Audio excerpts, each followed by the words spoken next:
E por que não temos mais áreas de silêncio em Figueira?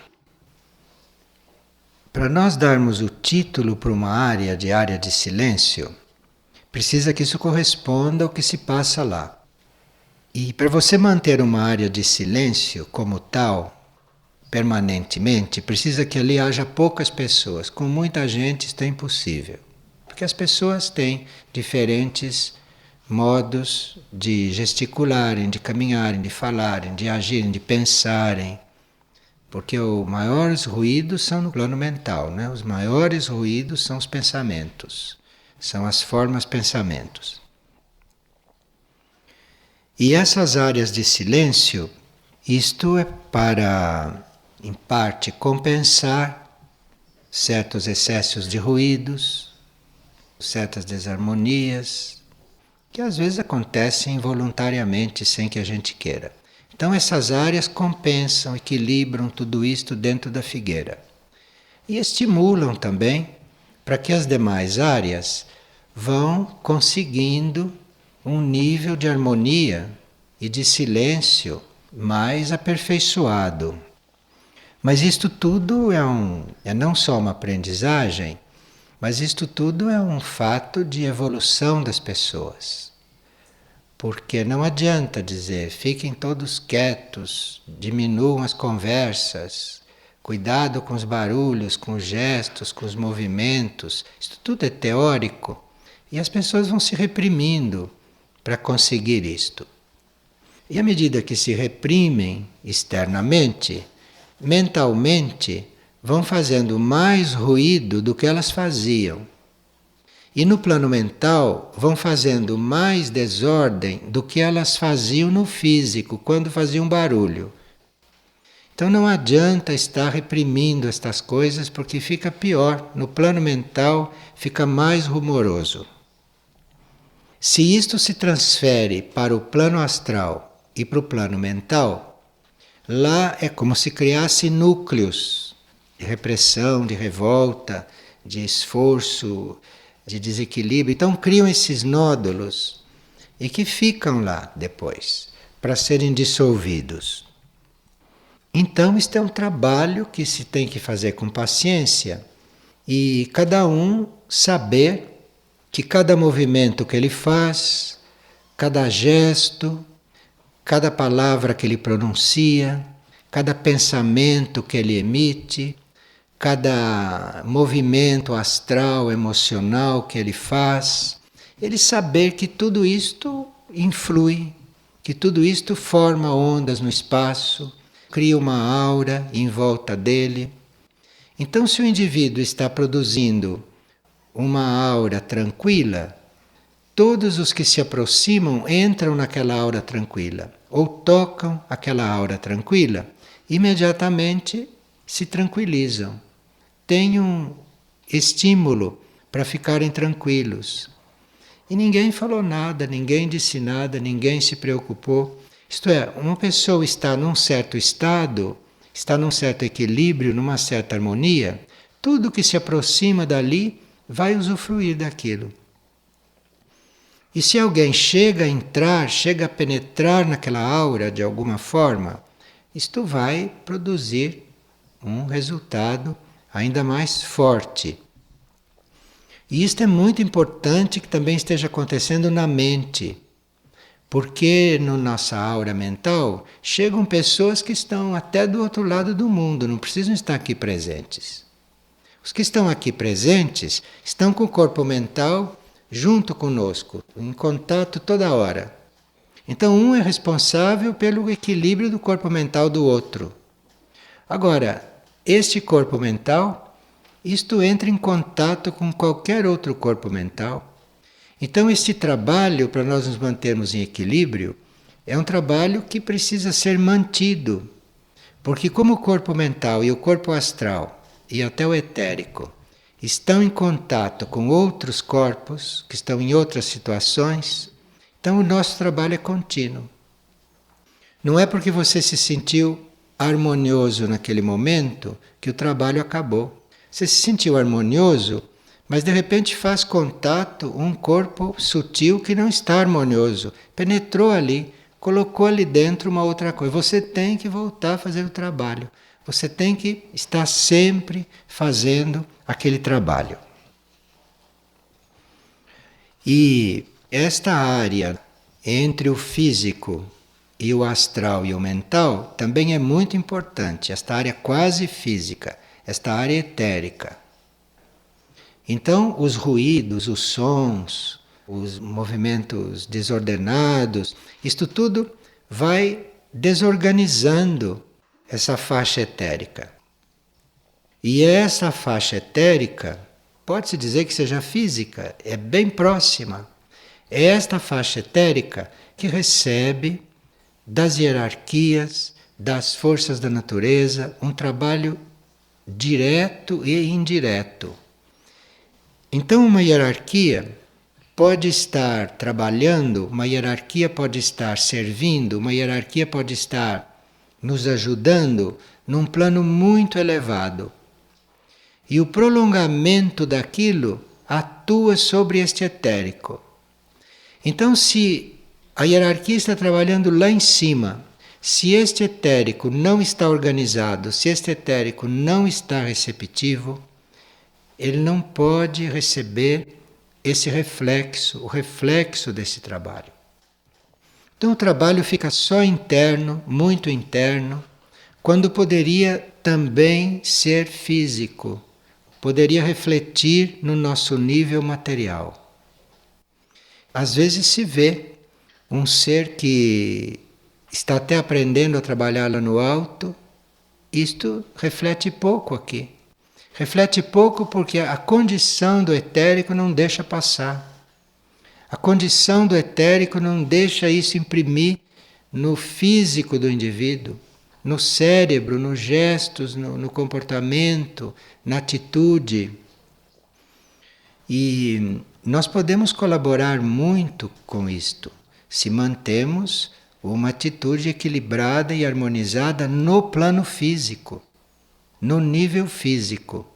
Se mantemos uma ordem no nível físico, uma suavidade no nível físico, se mantemos um equilíbrio, uma harmonia em todos os sentidos, não só com a arrumação das coisas, mas com os nossos gestos, nosso comportamento, a nossa presença, nossa maneira de falar.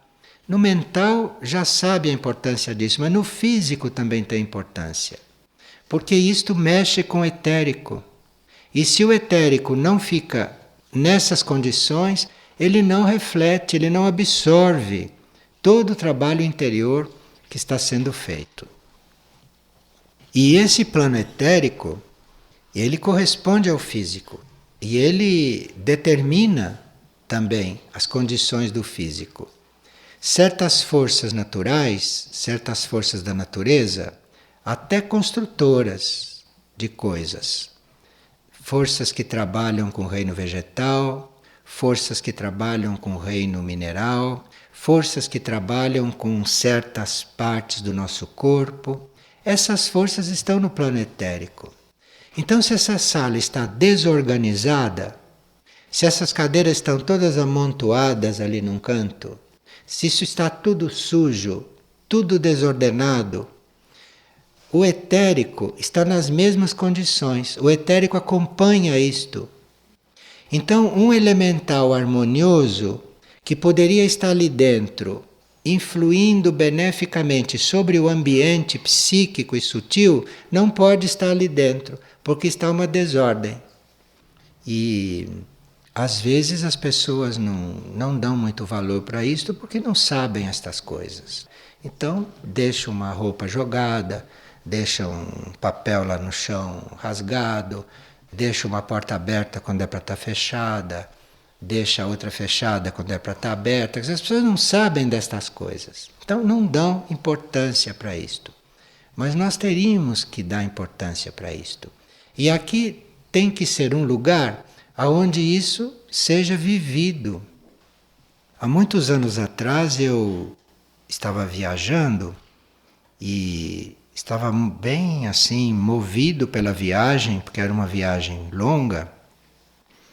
E eu entrei, por uns momentos, num convento. Quando eu entrei naquele convento, foi como se me tivessem posto numa câmara de reorganização. Eu entrei lá dentro, tudo se reorganizou. Tudo ficou como se a viagem não tivesse existido. Os meus corpos entraram numa ordem, no equilíbrio, como se eu não tivesse feito uma viagem tão longa. Eu senti isso logo que entrei. Depois comecei a olhar. Acho que foi a casa mais em ordem que eu vi até hoje. O chão falava, as paredes falavam, falavam comigo, se exprimiam. Tal era a ordem, a limpeza que havia ali, a precisão da arrumação.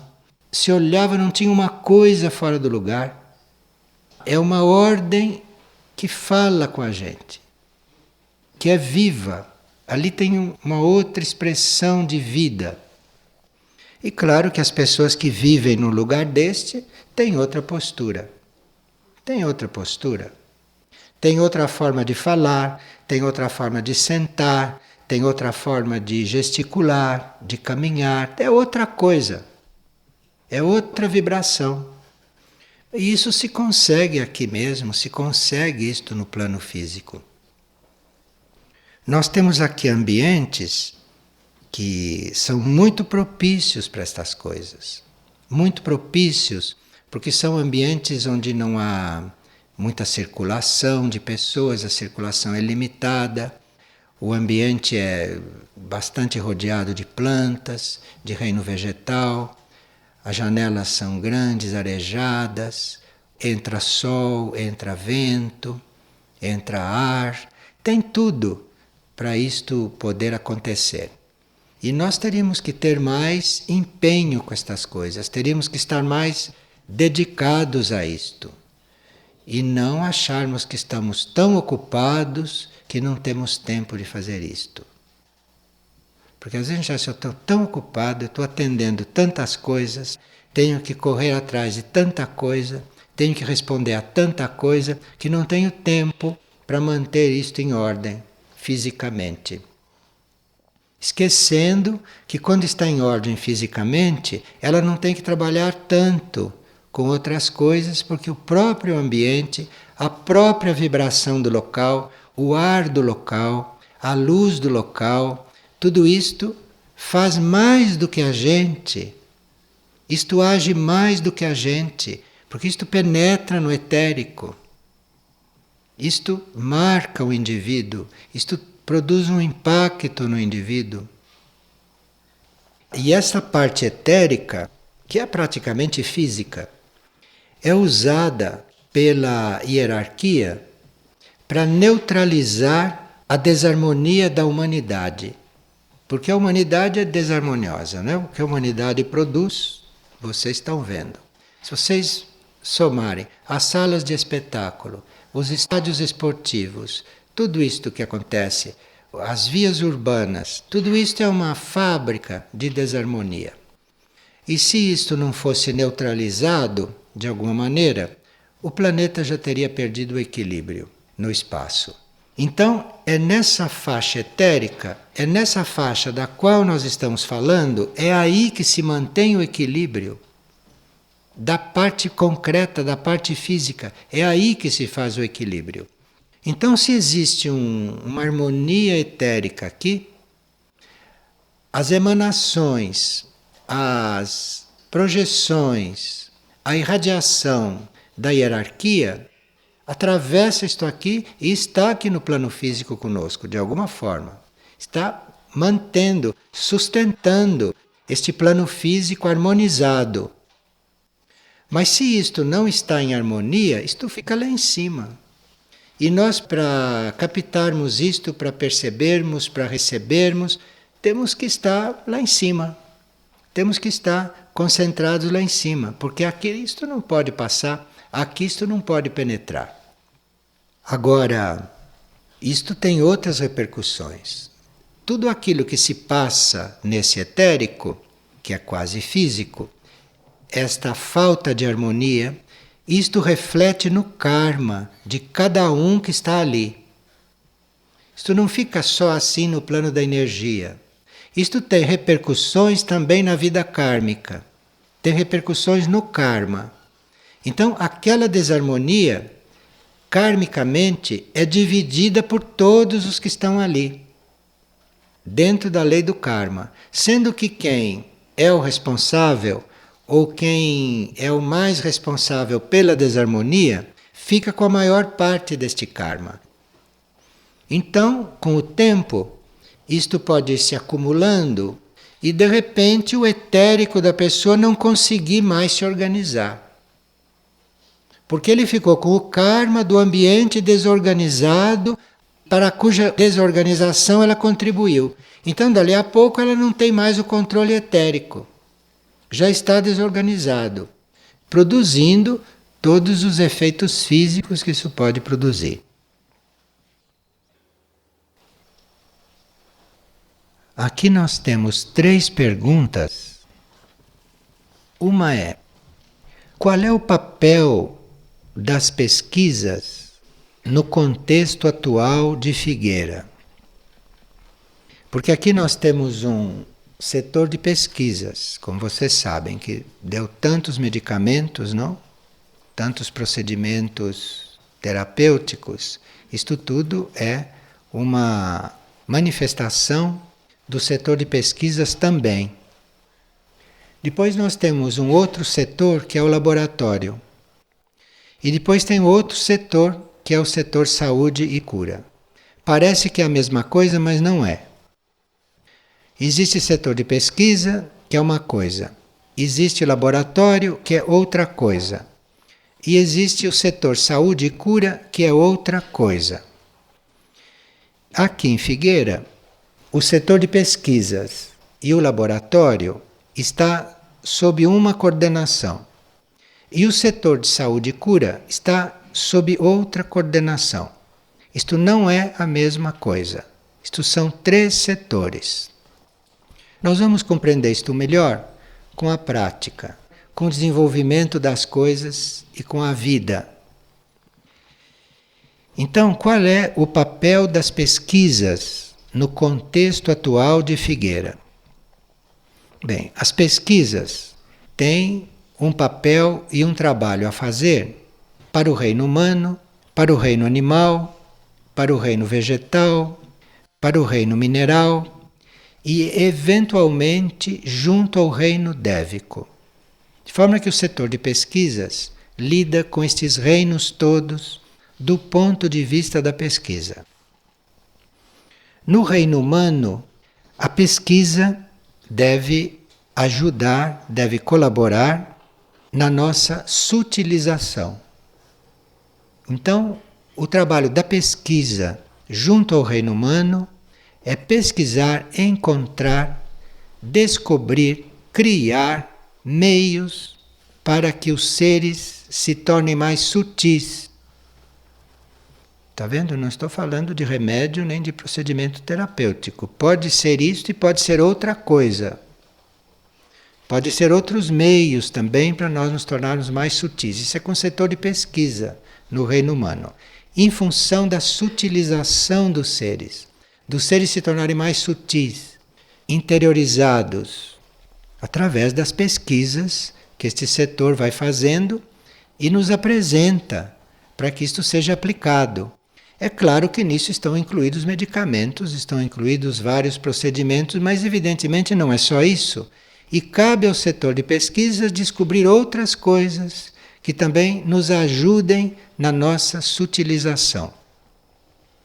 E no reino humano, esse setor de pesquisas também deve colaborar não só com a nossa sutilização, mas também deve colaborar com o trabalho das almas encarnadas.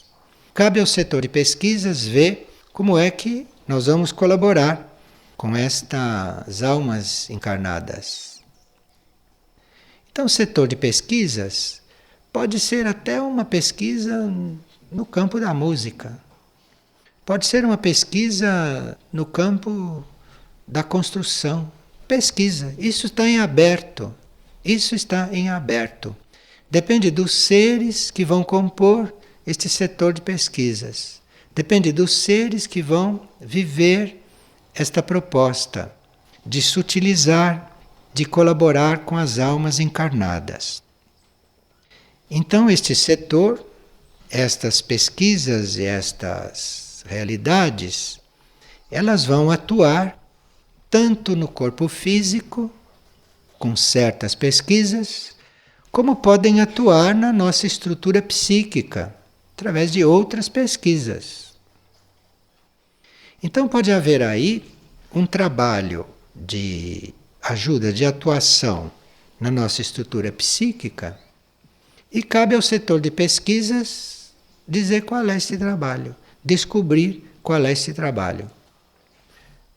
Certos medicamentos que este setor apresentou já estão lidando com o nosso mundo psíquico. São medicamentos sutis e estão já começando a lidar com isto. Mas o setor de pesquisas pode também descobrir outras formas de nos ajudar psiquicamente. No reino animal, o setor de pesquisas deve ajudá-lo a manter-se em saúde. Isto é, pode haver pesquisas no campo dos animais e nós pesquisarmos as formas de termos os animais aqui, ou de tratarmos os animais, ou de alimentarmos os animais, curarmos os animais, de forma que eles se mantenham em saúde.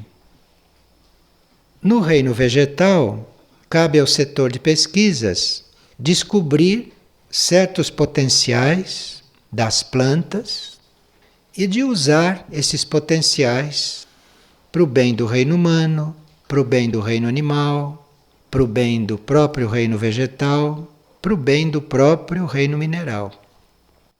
Como que o setor de pesquisas vai ajudar este reino?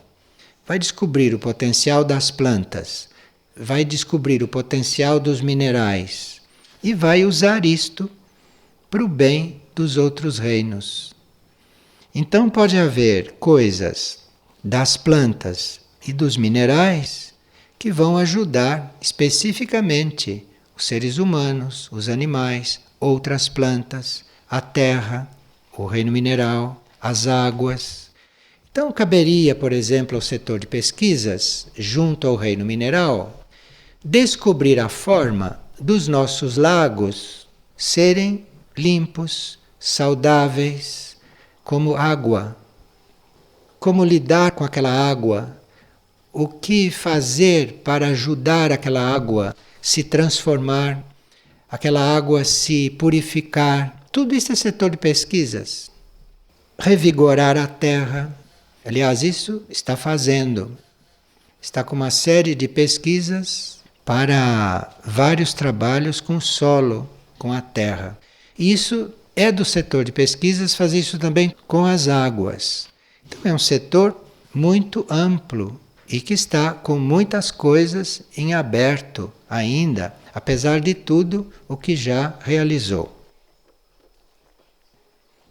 Agora, a segunda pergunta é como o laboratório pode colaborar nisso, porque o laboratório é outro setor.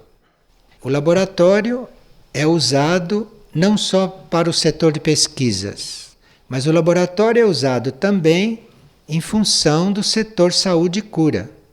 Então o laboratório é um setor que serve a esses dois setores, tanto as pesquisas quanto a saúde e cura.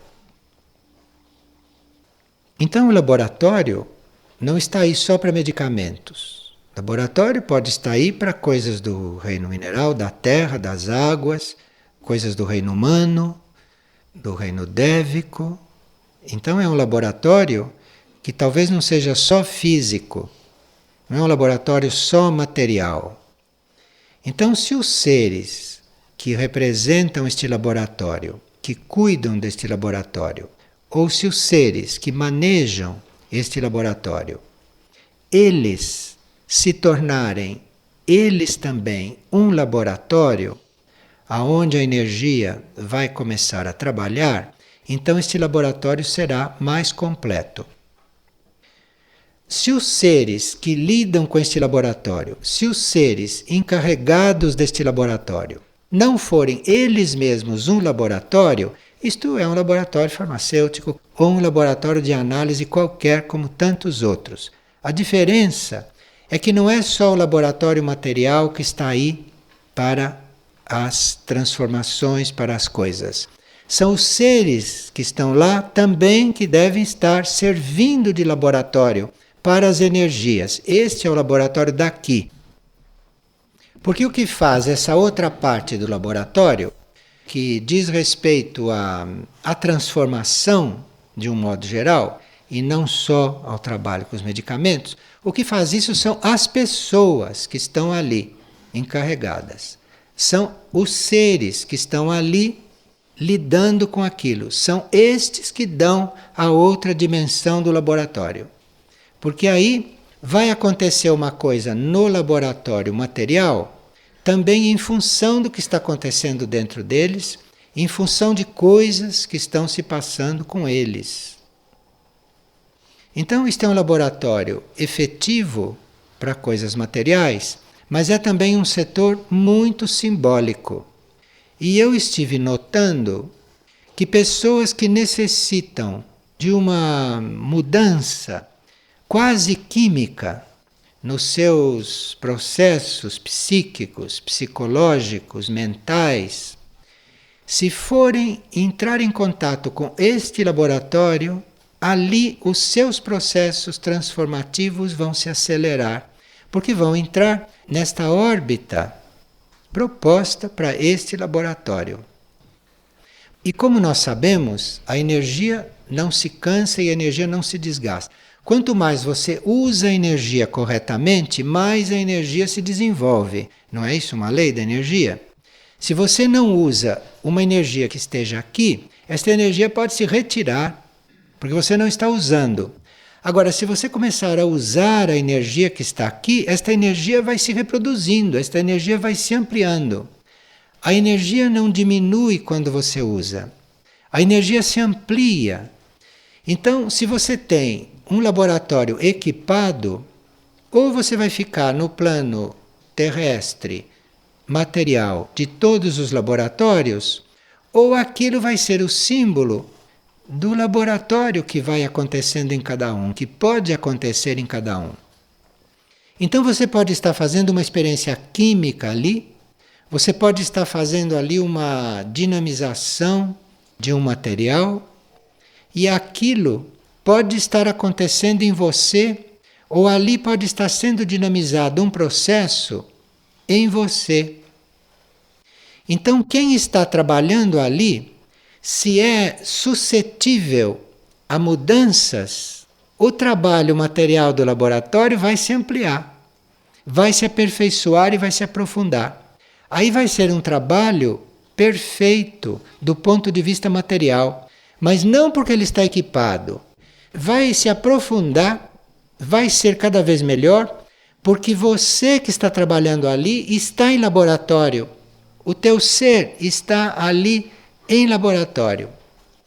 Isto pode ser muito rápido pela harmonia entre as forças, pela harmonia entre as energias e pela coligação que existe entre esses dois símbolos, a transformação material ali no laboratório físico e a transformação interna e a transformação sutil que cada um deve fazer, que cada um deve passar por elas.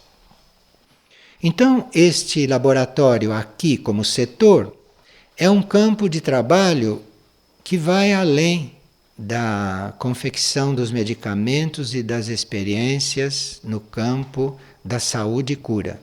Mas esse laboratório é um símbolo de uma transformação, de um trabalho de laboratório dentro das pessoas e que tanto pode ser em nível de purificação, segundo a pessoa, como pode ser em nível de sublimação, segundo a pessoa, se é aquilo que a pessoa tem necessidade, ou até num nível de transformação mais profunda, dependendo da necessidade da pessoa e dependendo da evolução que esse trabalho químico, desta química oculta, for fazendo dentro dela. Então, quem está à frente deste laboratório deve ser um ser ou devem ser seres que estão nesta transformação, que estão neste trabalho de transformação. Porque se ali for parar um ser cristalizado, o laboratório vai ser um bom laboratório, mas nada mais.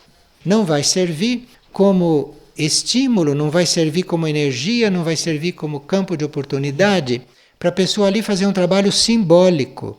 Isto é, enquanto ela está trabalhando ali, naquela transformação daqueles elementos, naquelas dinamizações, algo correspondente pode estar acontecendo dentro dela. Esta é a energia do laboratório. O laboratório aqui tem esta energia. Quer ter uma onda, quer ter um impulso, quer ter uma força para ajudar nesta transformação das pessoas, nesta sublimação das coisas nas pessoas, na destilação de certas coisas. Se for emocional, é mesmo destilação que precisa. Agora, se for outras coisas, é sublimação. Se for um pouquinho mais alto, é sublimação. Mas se for gente emocional, é destilação que precisa fazer daquela coisa toda. Então, isto tudo é o setor do laboratório. Agora, qual é o papel do laboratório no núcleo SOIM no contexto atual da cura em Figueira? Esta é a terceira pergunta que está aqui. O laboratório hoje está funcionando em pequenas salas, um pouco separadas uma das outras, não? Porque ele foi aumentando, ele foi se desenvolvendo, então foi crescendo assim um pouco espalhado. Porque não havia no princípio um ambiente muito grande para ele. Havia um salão no qual ele se instalou, mas depois foi crescendo. Então hoje ele é várias seções espalhadas aqui e ali. O papel do laboratório lá no núcleo SOIM, além disso tudo que já se falou do laboratório, o papel daquele laboratório é reunir tudo isto num laboratório só, num ambiente só. Senão não haveria razão para ir para lá. Vai para lá porque lá tem uma energia muito adequada para a cura sutil, para a cura interior. Então o laboratório lá vai usufruir deste outro lado da cura, deste outro lado do trabalho invisível, do trabalho sutil, do trabalho interno. Então o laboratório indo para lá, para um núcleo que é isto, o laboratório deve se desenvolver muito. E lá, como há mais espaço físico, está muito mais bem instalado do ponto de vista do arejamento, do ponto de vista das vibrações, porque lá o núcleo SOIM é muito batido pelos ventos de todos os lados, por luz, pela noite, pela lua. Como vocês sabem, então ali tem um clima vibratório que para um laboratório é o ideal. Para transmutar as coisas, para transformar as coisas, destilar as coisas, sutilizar, para sublimar. Ali é um campo ideal para isto. A diferença é apenas que está num ambiente mais adequado para laboratório, porque está mais em contato com todos esses elementos e porque está todo reunido num ambiente só. Então, assim, todas essas energias, todas essas forças vão estar muito mais concentradas, juntas ali e muito mais coordenadas. Mas repetimos, tudo depende das pessoas que estiverem envolvidas com isto. Porque senão se pode ter um laboratório bem montado e nada mais. Medicamentos bem feitos e nada mais. E como se viu, o trabalho desse setor vai muito além disso. Pois não.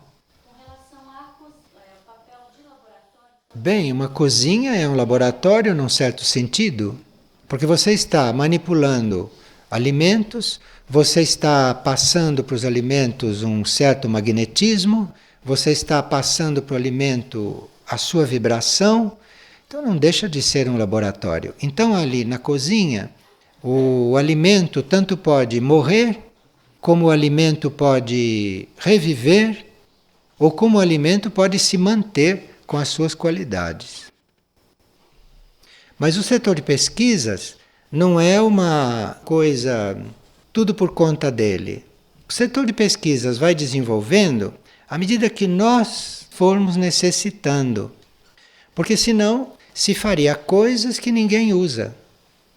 Energia não se desperdiça.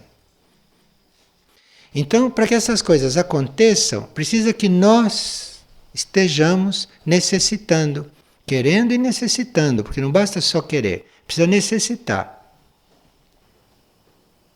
Cozinha é uma coisa muito delicada, sabe? Você põe lá a verdura na mesa, pode valer muito, pode valer menos. Depende de como foi colhido, de como foi feito, de como foi tratado. Que tem esse lado da cozinha, que não é só inventar receitas e satisfazer os outros e alimentar os corpos. O trabalho da cozinha junto ao próprio alimento, não?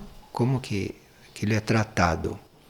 E levá-lo a ser servido com o mínimo de interferência nas suas qualidades. Este é outro ponto, muito sutil isto. Porque tem várias formas de você servir uma coisa, um alimento. E qual será a melhor para aquelas pessoas? É na forma em que ele é mais original? É na forma que ele está menos deturpado? Ou é numa forma que ele esteja manipulado? Porque aquele físico precisa de um alimento manipulado. Aí que está a cozinha. A cozinha, sabe, não tem uma regra. Então, em determinado momento, uma pessoa pode ter que ser ajudada, por exemplo, a ter apetite. Porque quem come sem ter vontade não deve ser o mesmo resultado, o mesmo aproveitamento. Então, é obra da cozinha, serviço da cozinha, trabalho da cozinha, não? Fazer com que as pessoas se sintam bem se alimentando. Isto varia muito, sabe, de pessoa para pessoa. Varia muito de pessoa para pessoa este toque. Claro que cozinhar para muita gente não é o mesmo que cozinhar para um. Mas nisso tudo se pode encontrar um equilíbrio, um bom equilíbrio. Hein? Setor saúde e cura. É o setor que está encarregado da saúde e da cura. A saúde é algo bem próximo, bem físico, bem material. A saúde depende de muitas coisas físicas, materiais, psicológicas. A cura é outro plano. A cura não é a remoção temporária de uma situação que depois pode voltar.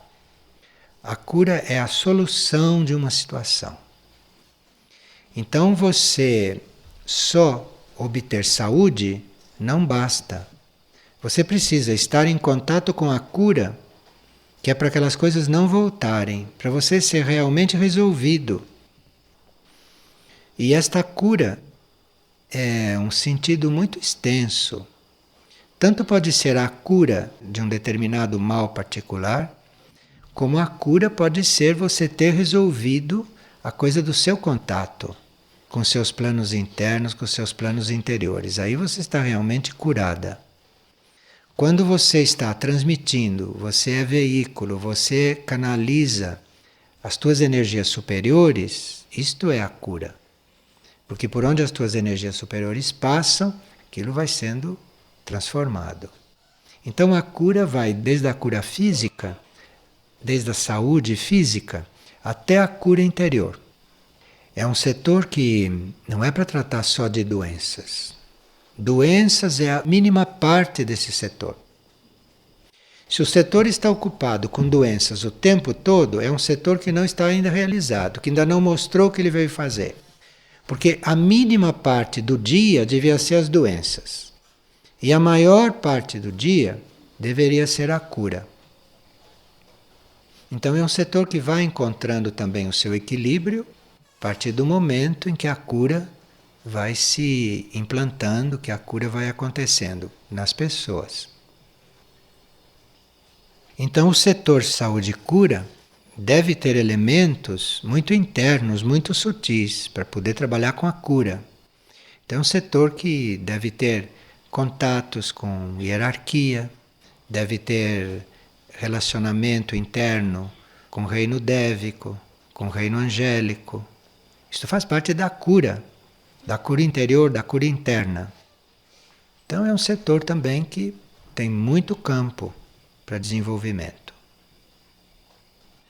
Mas nós precisamos necessitar, precisamos querer, e precisa também que seja o momento planetário destas coisas acontecerem.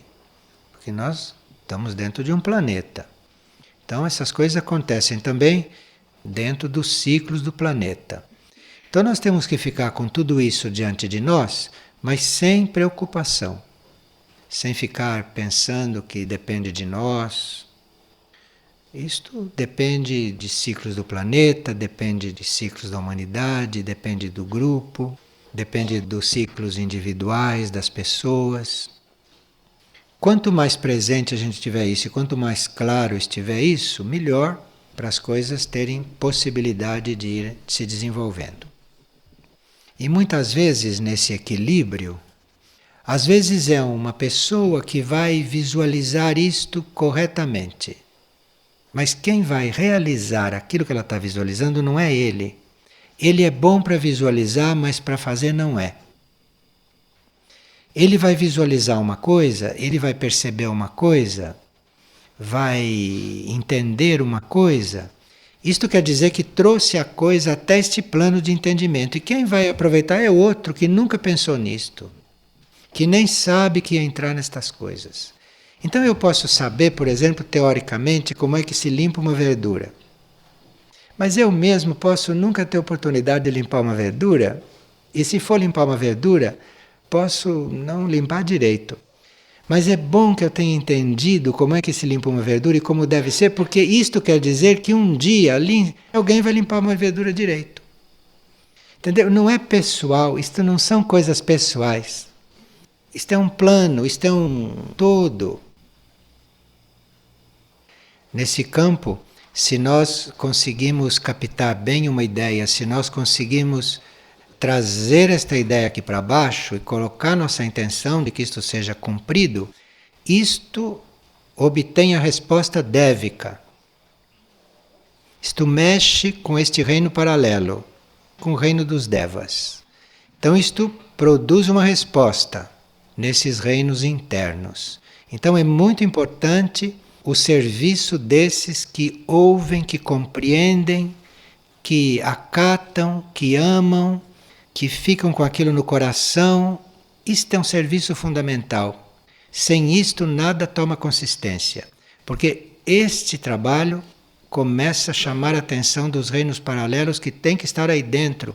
Que seria de nós se fôssemos fazer um horto medicinal sem os nossos irmãos devas ali de hortelões?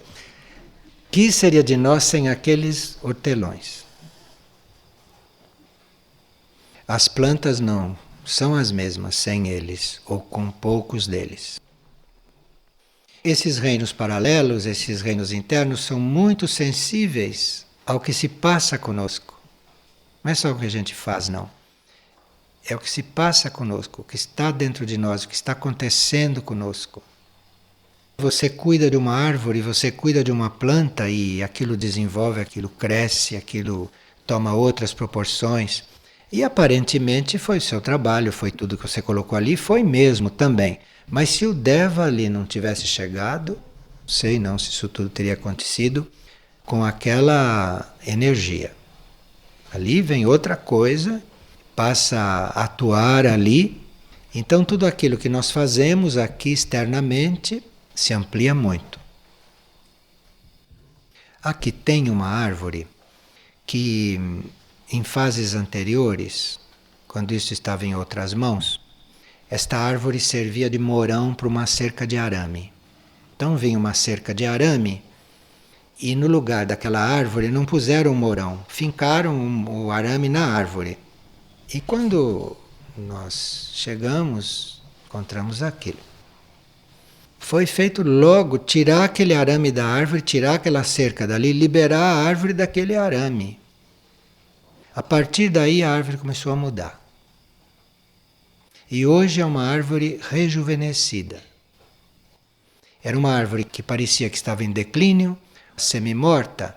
Hoje é uma árvore das mais luminosas daqui. Mas você começou por tirar aquele arame do tronco dela, que parece que não faz nada, não? Materialmente talvez não faça tanto, mas aí tem outra coisa que entra. Quando houve uma inclusão daquela árvore num certo trabalho, quando houve uma inclusão daquela árvore numa certa intenção, certamente os devas daquela árvore retornaram, fizeram mais, além da própria vida da árvore que pode ter respondido. Mas os devas, nestas transformações muito fortes, estão sempre presentes. Porque a matéria vai até um certo ponto. Para ir além daquele ponto, no aperfeiçoamento, precisa dos devas. Sim. Dos devas? São essas forças naturais, forças da natureza, e nos planos etéricos e astrais tomam até formas de seres. Mas são forças naturais, são forças da natureza em diferentes níveis e que têm contatos com os verdadeiros modelos para as coisas. Então nós podemos ser jardineiros, podemos ser agrônomos, mas nós não conhecemos o modelo para uma árvore. O Deva conhece. Você trata da árvore, você cuida da árvore, a árvore desenvolve nas suas mãos sem que você saiba qual é o modelo de Deus para ela. Você não sabe. O Deva sabe isto de início. Então você trabalha por muitas razões com a árvore. Mas você não tem condições de levar uma árvore a ser o que ela tem que ser, porque você não conhece esse modelo. O Deva conhece. E tudo aquilo que o Deva faz com a árvore é no sentido de levá-la o mais próximo possível ao modelo de Deus para ela. É um reino muito necessário. Porque aí você trabalha as coisas aqui, né, da melhor forma que nós podemos, e se esse reino está junto, aquilo que você está trabalhando não está sendo inútil, porque esse reino está levando aquilo para o que deve ser. Você não pode, porque você não tem essa função, mas ele tem. Então, se ele vem trabalhar junto, todo o teu trabalho vai ser enriquecido com isto. Ele vai levando a coisa para o modelo, para como deve ser. Assim é com as flores. Você vê uma roseira onde os devas estão trabalhando e onde não estão. Você vê. O que traz esse trabalho deles é a nossa pureza de intenções e o nosso respeito por aquilo que estamos lidando. O nosso respeito pela planta, o nosso respeito pela terra, pelos outros reinos da natureza, que eles são um reino da natureza. O reino dévico é um reino como todos os outros. Então a vontade humana aí não é essencial. A pureza humana. Se você está trabalhando uma horta só para explorar a horta, ali vem um tipo de devas e faz um tipo de trabalho. Agora, se você está fazendo uma horta, pensando, agindo e trabalhando para a realização do reino vegetal, ali vem devas evoluídos trabalhar junto com você. Devas de outra evolução, trabalhar com você ali. Então ali, aquela horta vai ser outra coisa. Aquela horta não vai ser só verdura com as propriedades da verdura. Aquela horta vai ter coisas que vêm com qualidades que não foi você que passou, com seu magnetismo, e nem a terra que passou, nem o ar, nem a água. Foram os devas que passaram. Tem mais alguma coisa ali. Tem esse conhecimento do modelo, essa pureza de intenções e essa perfeição no trabalho, né? Nós dizemos, não, que uma terra não é boa, que uma terra não pode plantar porque tem muita pedra, porque não tem potássio. A gente vê as coisas assim. Tudo isso não é problema para o reino dévico. Tudo isso não é problema, porque as coisas podem ser com uma outra energia que eles conhecem e que eles são portadores dela. Uma árvore não surge aí porque a terra está bem adubada. Terra bem adubada ajuda muito materialmente. A árvore surge aí porque lá o modelo dela escolheu esse lugar para ela surgir e é aí que ele vai pôr a energia. Então você tem que saber receber aquilo. Aí tudo aquilo que você fizer de material para ajudar, vai ajudar bastante. Mas a alma da coisa é esta. Aqui, nestas terras, tem árvores adultas e antigas que já eram para ter desencarnado. estão vivendo anos e anos a mais, porque estão felizes, compreende? Porque estão em algum plano sentindo que para elas é um ambiente no qual elas ainda podem progredir. Sim. Pessoas que até direcionando aonde plantar. Se você se dispõe a servir, tudo pode acontecer. O ponto de partida para lidar com estas coisas é você estar resolvida a servir. Quanto mais desinteressadamente possível. É aí que o processo começa.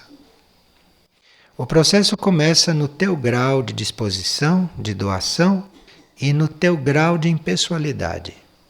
Segundo a tua doação e segundo o teu grau de impessoalidade, o processo começa aí nesse grau e vai.